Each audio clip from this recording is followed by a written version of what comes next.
Bom, o debate de hoje vai ser um debate super interessante, né? A gente tem aqui o professor Roberto Fendt e a professora Leda Paoloni. Já de antemão agradeço a presença dos dois. É um prazer tê-los aqui, tá? O professor Roberto já foi professor aqui da casa na década de 70, tá? É PhD pela Universidade de Chicago e atualmente é vice-presidente de Estudo Liberal e professor da Fundação Getúlio Vargas. Tá? A professora Leda é professora titular aqui do departamento já há muito tempo e nossa colega aqui, provavelmente já uma conhecida de todos vocês. Tá?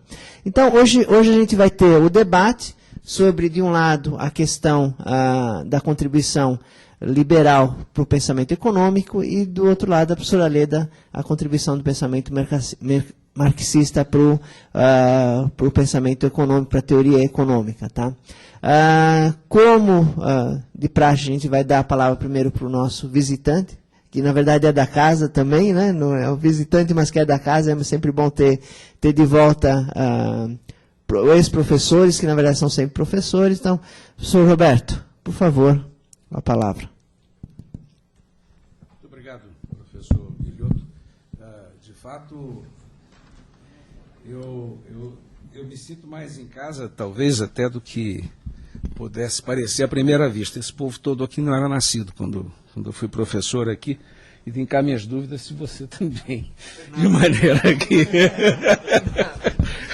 Mas esse povo aí, com certeza, eu dei aula aqui na faculdade e na época era IPE, depois virou a FIPE, Juarez deve lembrar bem disso,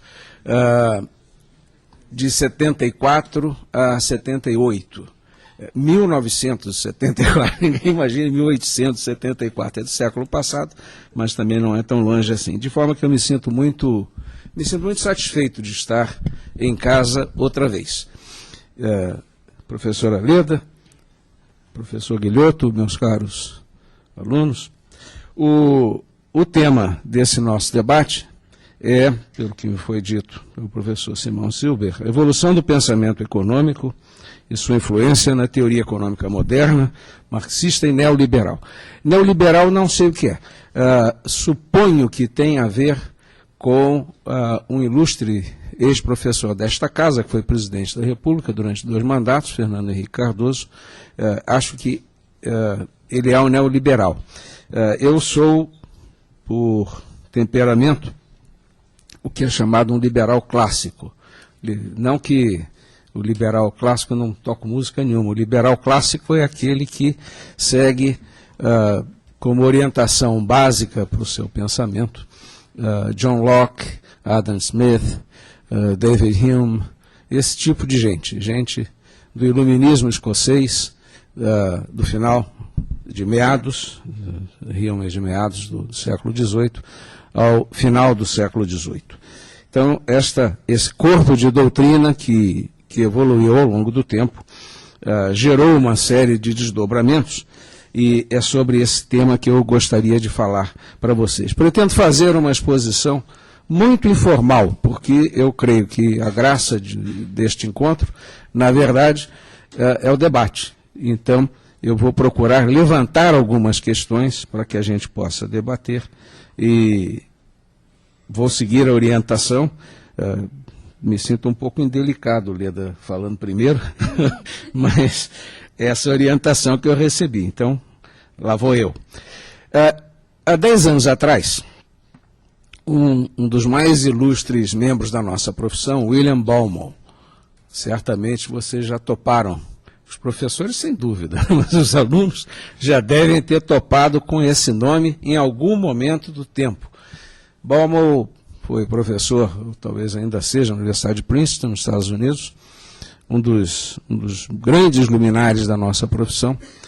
E há 10 anos atrás, a revista Quarterly Journal of Economics, que é uma das grandes revistas da profissão também, uma das 3 principais revistas da nossa profissão no mundo, né, sendo a primeira American Economic Review, que é a revista da Associação Americana de Economia, depois o Journal of Political Economy da Universidade de Chicago e depois o Quarterly Journal of Economics. Então, há 10 anos atrás, os editores do Quarterly Journal pediram ao professor Baumol que fizesse uma retrospectiva, a respeito das contribuições que haviam sido dadas à ciência econômica ao longo do século XX. E o Bauman fez uma coisa extremamente interessante, que ele pensou o seguinte: as contribuições relevantes para a nossa ciência, em geral, são aquelas contribuições que ficam incorporadas aos livros-texto. Assim é nos outros campos do conhecimento, na física, na química, na matemática. O que está no livro-texto é aquilo que as gerações de professores e estudiosos consideram como o básico, tudo aquilo que as pessoas deveriam conhecer para praticar o que nós fazemos, o que os economistas fazem. E o Bauman teve uma ideia que me pareceu ainda mais brilhante ainda, que foi pegar o livro-texto por excelência. É o livro-texto de Alfred Marshall, certamente também conhecido aqui de vocês. Ninguém leu esse livro, devo abrir um parênteses, esse livro é igual ao Capital, Leda. Ninguém leu, uns gostaram e outros não, mas ninguém leu. E o livro do Marshall é a mesma história, ninguém leu o livro do Marshall. Eu como sou um chato, eu li. Mas, em Chicago era bom que se lesse. Mas Marshall fez o livro Princípios de Economia de Marshall, é considerado a obra de economia do final do século XIX. O livro foi escrito em 1898, na primeira edição, e foram feitas várias edições que foram até 1920. E o Bauman, então, compara o que da ciência econômica que não estava no livro do Marshall foi incorporado posteriormente. E ele fez uma análise cuidadosa de tudo que foi feito, e chegou à seguinte conclusão: no século XX, e agora abro aqui um parênteses, não vou me referir nem a Adam Smith, nem a David Ricardo, nem a John Stuart Mill, senão a gente ia passar, eu diria, o dia inteiro aqui nessa retrospectiva. Eu vou olhar de Marshall, ou seja, de 1898 para cá, que me parece mais pertinente. Então, o Bauman identificou 3 grandes contribuições dadas no século XX para a ciência econômica. A primeira, o surgimento da macroeconomia. Quem olhar o livro do Marshall notará uma coisa curiosa: não tem macroeconomia no livro do Marshall. Aliás, essa expressão não existia quando Marshall escreveu o livro pela primeira vez, não existia essa história. Em Chicago, por exemplo, não se ensina macroeconomia. Lá se ensina a teoria dos preços, que é chamado no resto do mundo inteiro de microeconomia, e a teoria da determinação da renda, do nível de preços e do emprego. Assim que é chamado macroeconomia em Chicago. Não existe macroeconomia em Chicago até hoje. E a descoberta da macroeconomia é uma grande contribuição no século XX, porque a macroeconomia, ela baseia assim, algumas hipóteses extremamente simplificadoras, ou seja, agregou-se uma série de variáveis econômicas em umas poucas categorias: consumo, poupança, o investimento. E com essa agregação, que deve muito à teoria geral de Keynes, de 1936, com essa agregação, nós saímos daquela armadilha de Valray e de todos os outros que cuidavam de equilíbrio geral, que produziram obras realmente magníficas, belíssimas sinfonias que não serviam para absolutamente nada. Era impossível tomar decisões política e econômica com base em modelos de equilíbrio geral até a época que Keynes publicou a teoria geral. Então, macroeconomia é um campo novo, é uma área evidentemente nascida no século XX e que teve um importante papel no desenvolvimento da teoria econômica moderna, contemporânea. A segunda área importante no século XX é o desenvolvimento de estudos empíricos.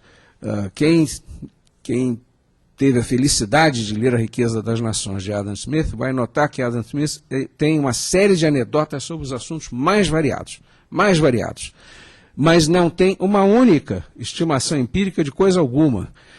Durante todo o século XIX, não existia a menor preocupação em testar hipóteses, buscar dados que pudessem desprovar hipóteses de trabalho. Quem leu o livro básico do século XIX é o livro de Princípios de Economia, de John Stuart Mill, foi livro-texto até, eu diria, meados da década de 20, até a Depressão. O livro de John Stuart Mill era o livro-texto por excelência, junto com o livro de Marshall, e não havia nenhuma Não há nenhuma estimativa empírica de coisa alguma. Vocês que estão aqui estudando certamente já tiveram aulas de estatística, terão aulas de econometria, porque é inconcebível um profissional hoje que seja incapaz de fazer um teste de hipóteses. Aliás, abro aqui um parênteses, a escola, ela sempre se notabilizou, e uso a palavra, enfatizo o termo notabilizou, pela importância que a escola deu, desde os tempos do que o professor Delfim dava aula aqui, posteriormente com o Pastore, o professor Roca e outros, sempre foi uma escola muito forte em métodos quantitativos. Então, essa segunda área, estudos empíricos, é obviamente uma contribuição específica do século XX ao desenvolvimento da teoria econômica, porque com o desenvolvimento das técnicas econométricas, hoje há uma profusão de técnicas que foram trazidas de outras áreas. Vou dar apenas um exemplo de algo bastante antigo até, análise espectral. Não se usa mais isso. O Juarez deve ter usado isso há algum tempo atrás, veio da física. E análise espectral era utilizada até 20 anos atrás para você decompor séries de tempo em frequências. Coisa extremamente útil porque tinha um pouco a ver não com a teoria dos ciclos, mas com microciclos, ciclos pequenos dentro de ciclos maiores. Então, estudos empíricos, macroeconomia, estudos empíricos, duas das grandes contribuições do pensamento econômico e que influencia até hoje e que é impensável hoje um profissional de economia que ignore esses dois campos. E, finalmente, a economia aplicada.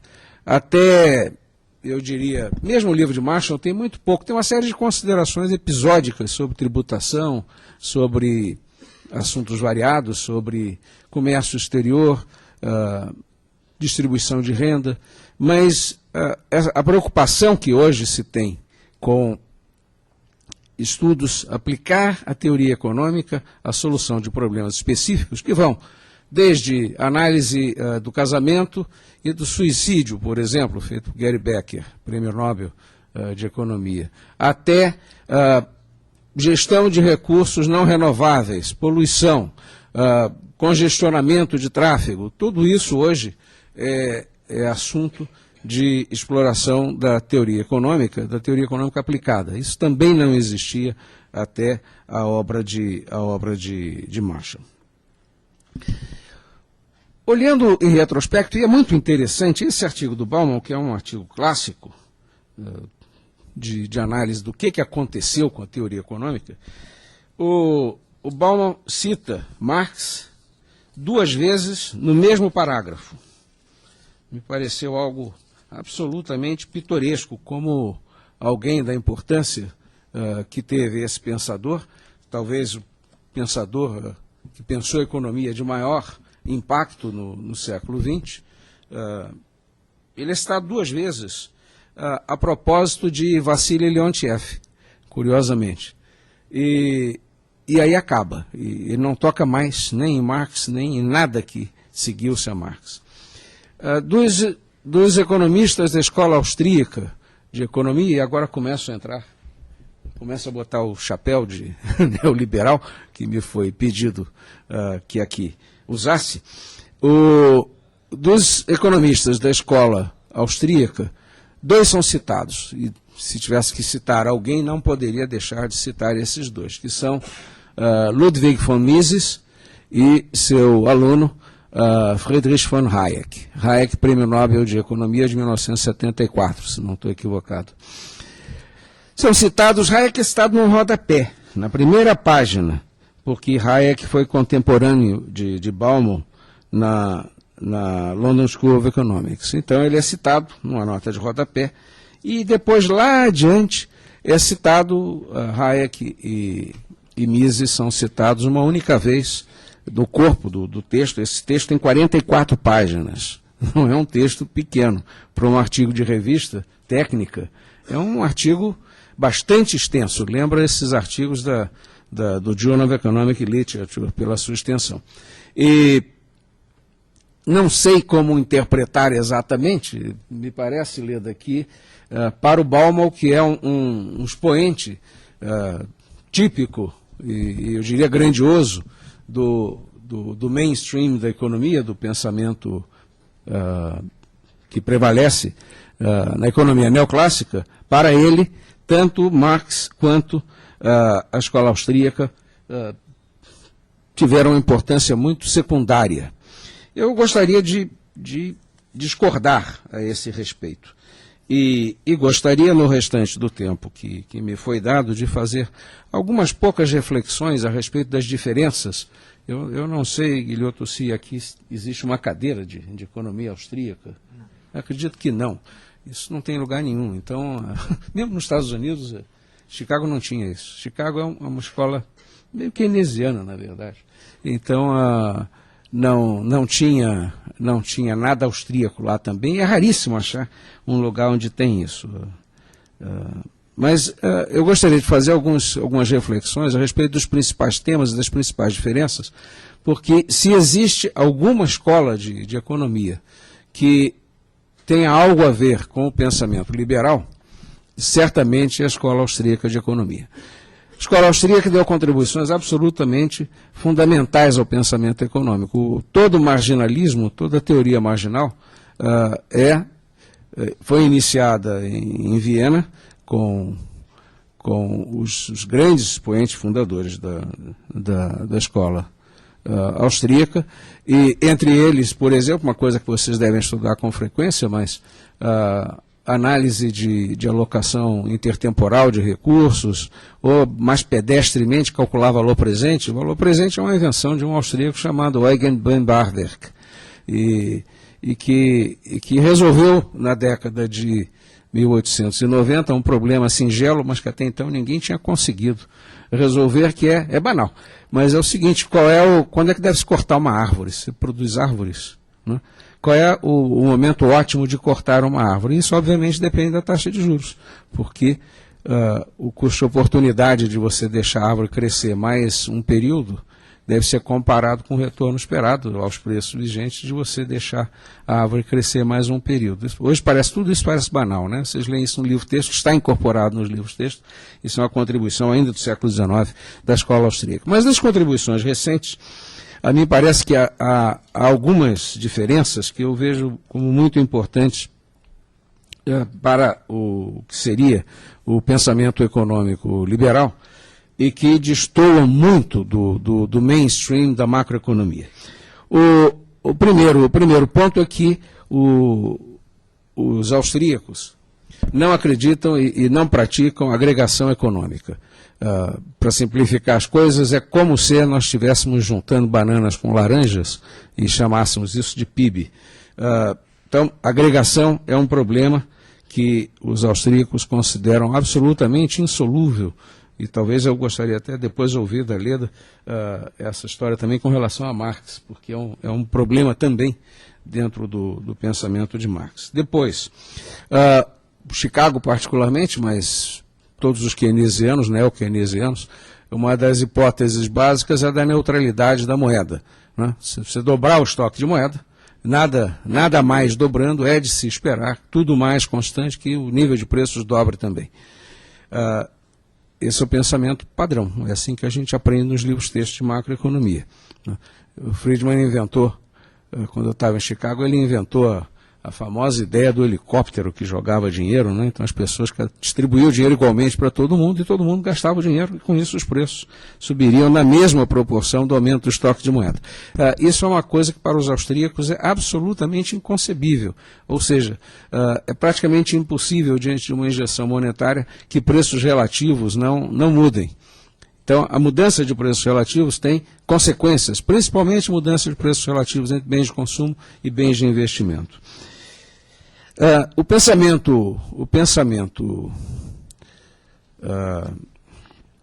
da escola austríaca a respeito da informação é chave, é um dos pontos centrais da escola austríaca. O pensamento neoclássico padrão diz o seguinte: as pessoas têm diferentes gostos expressos por funções de utilidade diferentes, mas elas encaram no mercado o mesmo preço e têm uma informação completa a respeito dos preços de mercado e da disponibilidade de bens.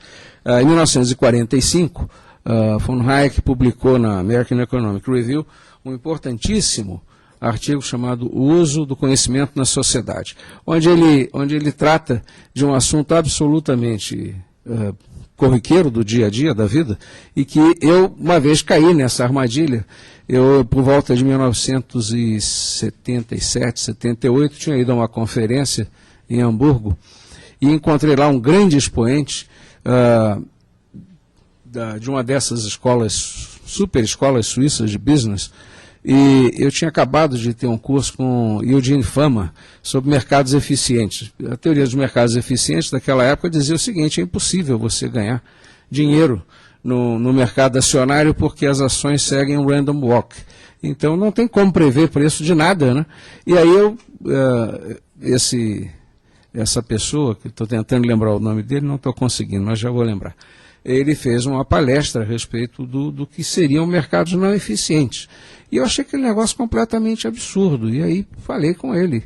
E ele disse: pois é, Roberto, que interessante. Você acha que os mercados são eficientes, né? Eu dirijo um fundo, que seria hoje, o valor de hoje, seria uma coisa assim do tipo de 3 ou 4 bilhões de dólares. Ele disse: a gente ganha muito dinheiro com esse fundo. Se a sua teoria estivesse certa, nós não iríamos ganhar dinheiro algum. Nós ganhamos muito dinheiro. E aí eu comecei a pensar sobre isso e fui descobrir esse artigo do Hayek de 1945, onde ele trata exatamente disto. Para os austríacos, a informação é específica de tempo e lugar. Ou seja, cada pessoa tem um pedaço da informação que está disponível na sociedade. O sistema de preços é a maneira de comunicar essa informação que está dispersa entre todos nós na sociedade, que é uma coisa que não existe na teoria convencional e que a hipótese de que a informação seja completa, que todos tenham a mesma informação, leva necessariamente, no que diz respeito à teoria das finanças, por exemplo, a teoria do random walk e assim por diante. Isso não existe no pensamento da escola austríaca, vamos chamar aqui de neoliberal. Em decorrência, seria de se esperar que num regime econômico em que não existissem preços de mercado, isto é, em que o mercado não capturasse toda a informação dispersa e colocasse num único elemento que esse sim é de conhecimento de todos, que é o preço de mercado, na ausência desse mecanismo, seria de se esperar que fosse impossível você gerir uma economia pequena ou grande, tanto faz. E essa é a origem do grande debate que, na década de 30, pouco antes da Depressão, pôs de um lado von Mises e von Hayek, e do outro lado Oscar Lange e outros economistas que julgavam que era possível uma economia socialista de mercado, sem preços. E esse debate é interessante, porque a história acabou, por fim, acabou mostrando que precisasse de um teste melhor, né? A história acabou mostrando que realmente, onde você não tem preço de mercado, fica muito complicado fazer o cálculo econômico. Eu apenas, como um parênteses, eu durante alguns anos fui um trader, dirigi uma trading company, e viajava por tudo quanto é lado. E a minha empresa, nós éramos um grande trader de café no leste europeu. Vendíamos café aos países do leste europeu, incluindo a então União Soviética. E um dia, eu estava na União Soviética e perguntei para a senhora do hotel, perguntei para ela, eu disse: olha, eu vi um bolo, não sei o quê, e como é que é feito isso? É gostoso? Como é que é feito? Isso é fácil. Você põe 15 copeques, um copeque era 1 centavo de rublo, né? Você põe 15 copeques de farinha, põe isso, põe aquilo outro. Aí eu disse: peraí, 15 copeques de farinha? 15 copeques de farinha. Aí eu disse: mas quanto é que é 15 copeques? 15 copeques é 15 copeques. Aí, bom, para encurtar uma longuíssima história, desde 1917 a farinha custava exatamente a mesma coisa. O preço nunca mudou. Essa história que eu estou relatando aconteceu em 1969, por aí. E o preço era o mesmo. Então as pessoas, havia uma identidade entre unidades físicas e unidades em valores nominais. Para aquela senhora que havia nascido já depois do que o preço da farinha de trigo tinha sido estabelecido, para ela 15 copecs era um volume físico, era assim, um meio quilo, né? E para mim 15 copecs não queria dizer absolutamente nada, até porque no mercado oficial, nessa ocasião, $1 valia 85 copecs.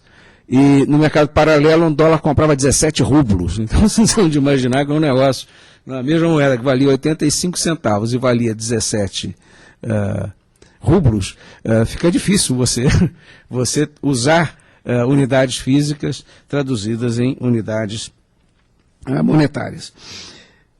No que diz respeito, portanto, à macroeconomia, há uma diferença muito grande entre a escola austríaca, que eu estou aqui para efeito de simplificação, assimilando ao pensamento liberal contemporâneo.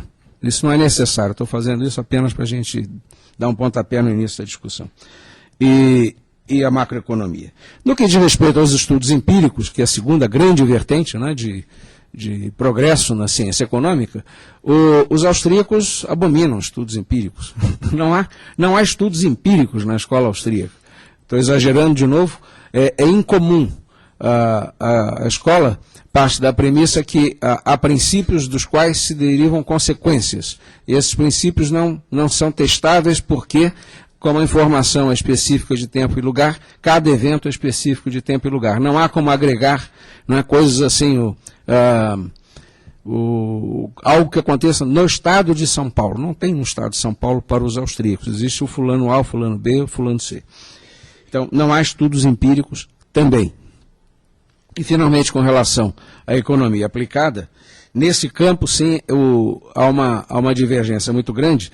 Um dos grandes aspectos da economia aplicada do século XX decorre da obra de um discípulo de Marshall, chamado Arthur Cecil Pigou. Quem estudou finanças públicas, esse nome é inevitável, né? Não há como escapar desse cidadão. Esse cidadão inventou, não a palavra, mas inventou o conceito de externalidades.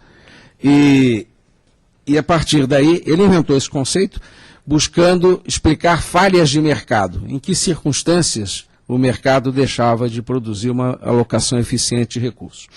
Os austríacos, num certo sentido, tomaram emprestado essa ideia de falhas de mercado e desenvolveram o conceito de falhas de governo. Para nós que vivemos aqui, o pessoal da internet, eu não vou elaborar muito, mas para nós que vivemos aqui, eu acho que as falhas de governo são mais ou menos óbvias. Existem, assim, alguns poucos funcionários corruptos que deixam de se desincumbir das suas tarefas e resolvem enriquecer à custa dos contribuintes, e existe um bocado de gente também que não tem eficiência como um paradigma.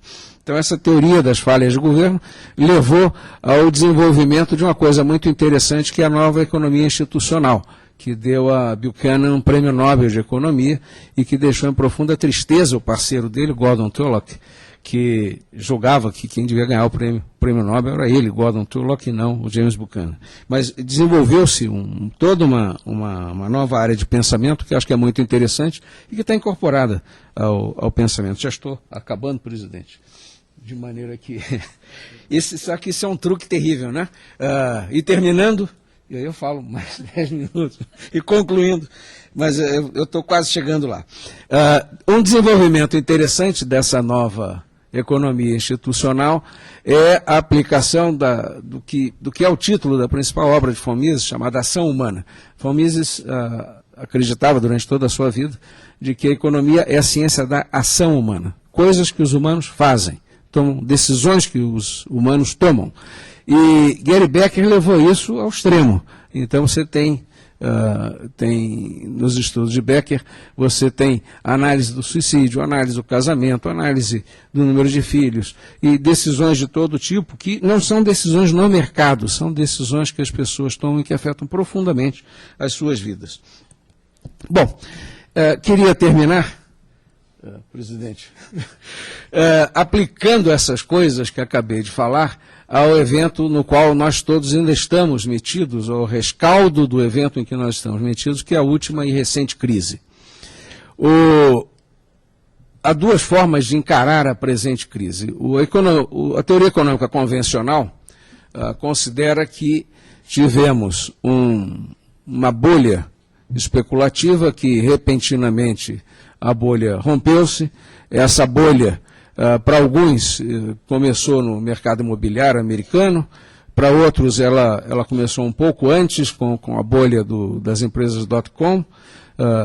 Para terceiros, isso teve muito a ver com a ação do Banco Central dos Estados Unidos na crise anterior das empresas .com, mantendo a taxa de juros artificialmente baixa durante longos anos.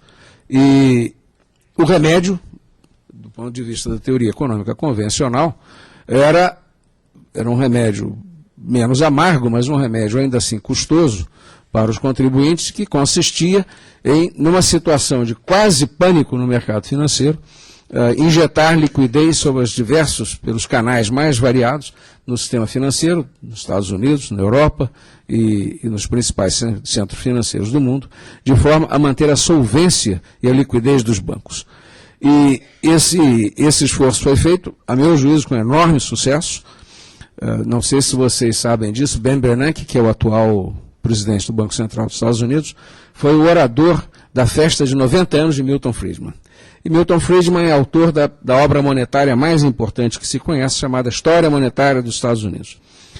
E a parte central do livro da História Monetária dos Estados Unidos, do Milton Friedman e Anna Schwartz, trata da Grande Depressão. Né? O que motivou a Grande Depressão, por que a depressão, que seria uma recessão em 29, transformou-se na Grande Depressão, que durou até 1937, por que isto aconteceu e o que poderia ter sido feito.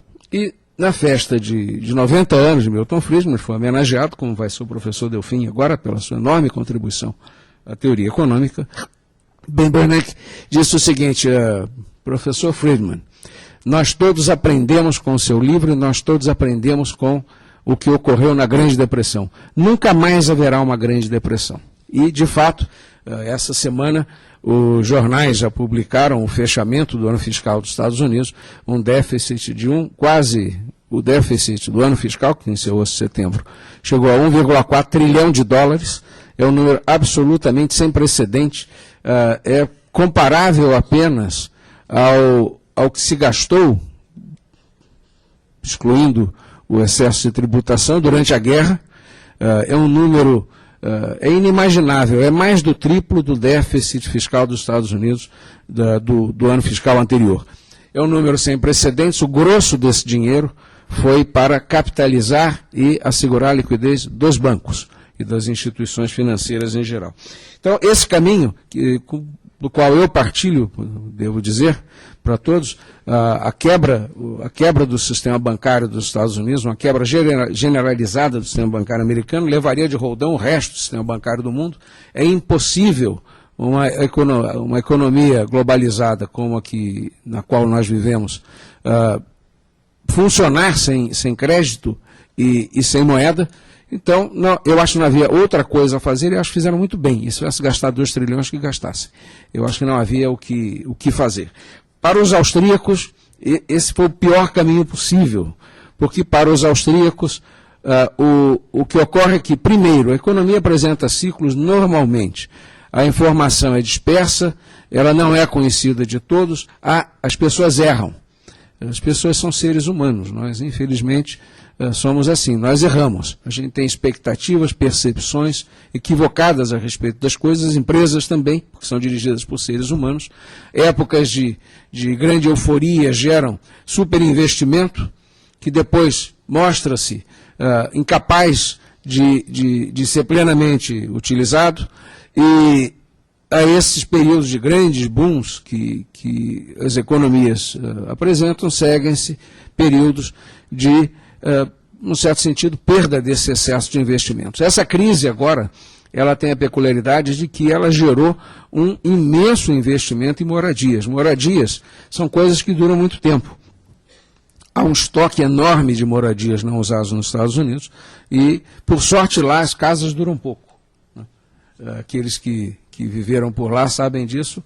Mais de 90% das residências americanas são de madeira. Então, não é como se fosse aqui, seria um verdadeiro desastre. Nós vamos ficar com 30, 40 anos com imóveis aí até se depreciar. Para os austríacos era bom que deixasse quebrar. eu tenho vários amigos chamados, eles se autodenominam anarcocapitalistas. Para os anarcos, são assim carinhosamente conhecidos como anarques. Os anarcocapitalistas acham que toda essa parafernália monetária e fiscal que foi praticada, principalmente nos Estados Unidos, mas também na Inglaterra e na União Europeia, apenas acentuou ou adiou o problema. O problema persiste, ou seja, houve um excesso de investimentos e esse excesso de investimentos terá que ser diluído de alguma forma. Se o socorro não for as causas, que é o excesso de investimento, nós estaremos apenas adiando e, além disso, correndo o risco de uma recaída na crise. Eu creio, presidente, já ultrapassei o meu tempo, estou sendo indelicado, principalmente com a professora Leda.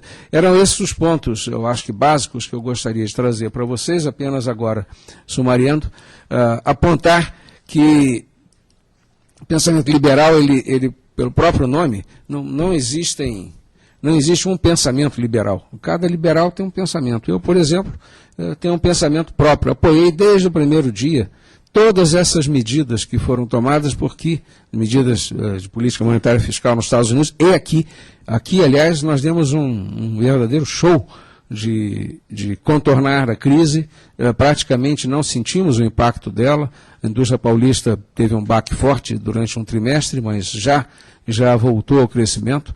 Então, eu acho que essas medidas são importantes. Existem esses anarques que acham que devia deixar quebrar tudo lá, cá, onde fosse, e existem outras correntes liberais que pensam de uma terceira forma, de uma quarta e de uma quinta forma. Eu trouxe aqui apenas aquilo que, a meu juízo, é a principal contribuição do pensamento liberal à teoria econômica contemporânea, qual seja uma teoria do ciclo econômico que é bastante distinta da teoria padrão do ciclo, uma preocupação com a questão da informação, que ainda não está adequadamente, embora tenha havido grande progresso, mas ainda não está adequadamente refletida na teoria econômica convencional, e certas preocupações com a economia aplicada, voltada especificamente à necessidade de delimitação e das funções de governo e da eficiência com que o governo se desincumbe dessas políticas.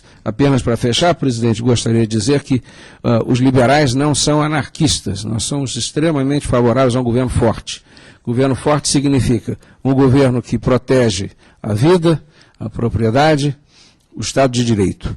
Todas as demais funções aí são discutíveis e são específicas de tempo e lugar também. Mas essas três funções são funções precípuas do governo. Até que, se alguém quiser inverter a ordem, pode inverter a ordem dizendo a vida, o Estado de Direito e a propriedade, porque a defesa da propriedade está submersa dentro da manutenção do Estado de Direito. Infelizmente, eu vivo no Rio de Janeiro, sou carioca, na minha cidade, a ordem é totalmente discrepante. A vida não está protegida, a propriedade também não, e não há Estado de Direito. Então, eu vivo numa cidade antiliberal. Espero que São Paulo seja um pouco melhor, mas, francamente, Guilhoto, não tenho assim uma expectativa também sensacional com relação a São Paulo. Eu acho que aqui também temos problemas de toda a ordem nessas três áreas que eu considero as áreas específicas de atuação dos governos. Era isso que eu tinha a dizer, mas eu fico à disposição depois para a gente debater mais. Obrigado.